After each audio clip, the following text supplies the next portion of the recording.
Pursuant to Committee Rule 9G, the witnesses will please stand and raise their right hand. Do you solemnly swear or affirm that the testimony that you're about to give is the truth, the whole truth, and the nothing but the truth, so help you God? Let the record show that the witnesses answered an affirmative. Thank you. You may take your seat. I am pleased to welcome the panel of witnesses for today's hearing. We have Mr. Alexandra Wiggins. Mr. Wiggins is currently serving as a Senior Chief Operations Specialist in the United States Navy. Mr. Wiggins is testifying in his personal capacity today and not on behalf of the United States Navy. I now recognize Chief Wiggins for his opening statement. Good morning, Chairwoman Luna, Ranking Member Crockett, and members of the task force and the committee. Thank you for the opportunity to testify today. My name is Alexandra Wiggins. I'm an active duty U.S. Navy Operations Specialist, Senior Chief Petty Officer, father of 3, and dedicated American testifying today in my personal capacity. The views I share are my own, and I do not represent the official positions of the Department of the Navy or any subordinate organization. On the evening of February 15th, 2023, at approximately 19:15 PST, in the Whiskey 291 warning area off the coast of Southern California, I was serving on board USS Jackson.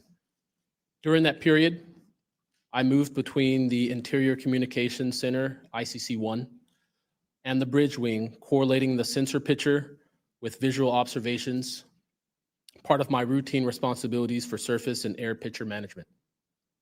What I observed and what our crew recorded was not consistent with conventional aircraft or drones as they appear on our system. A self-luminous tic-tac shaped object emerged from the ocean before linking up with 3 other similar objects. The 4 then disappeared simultaneously with a high synchronized near instantaneous acceleration. I observed no sonic boom and no conventional propulsion signatures, no exhaust plume, no control surface articulation on the Sci-Fi image system. Shortly after the synchronized departure, radar tracks dropped. These observations were multi-sensor and recorded inside of ICC-1 with time location overlay visible in our source frames that have been made public by journalists. From my experience operating in this region over many years and consistent with our public characterized encounters, unidentified objects reoccur in United States operation areas off Southern California. That fact alone does not tell us what they are, but it does argue the systematic stigma-free reporting and for the preservation of sensor data so analysts can evaluate safe and intelligence implications with rigor. I want to underscore 3 points for the task force and the committee. Aviation and maritime safety. When crews and watchstanders observe objects that maneuver or accelerate in ways that does not match known profiles and do so near our ships and aircraft, that is first and foremost a safety issue.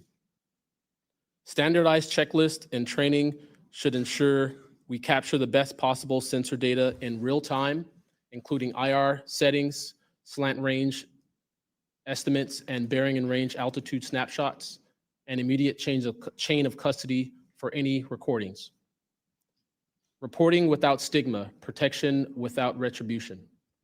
Sailors need to know that reporting UAP encounters will not harm their careers. Congress can help by reinforcing witness protection and by directing the relevant office to maintain confidential, destigmatized channels for service members who step forward with data. Declassification and transparency where possible. The task force declassification mission is directly relevant here. Where operational security permits releasing metadata preserved sensor excerpts or at least technical summaries would improve public trust and accelerate outside scientific scrutiny. That includes when feasible, the time geo-reference IR frames and radar parameters needed for independent analysis. To be clear, I am not here to make claims beyond my lane. I am here to provide a firsthand account of what I saw, what our systems recorded, and why it matters for safety, for intelligence, and public confidence.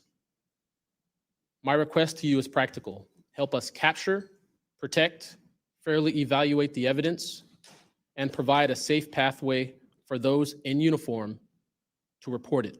In closing, I want to thank the committee and the task force for holding this hearing and for placing this discussion in a forum where evidence can be examined carefully and openly. I appreciate your attention and stand ready to answer your questions. Thank you. Thank you, Chief.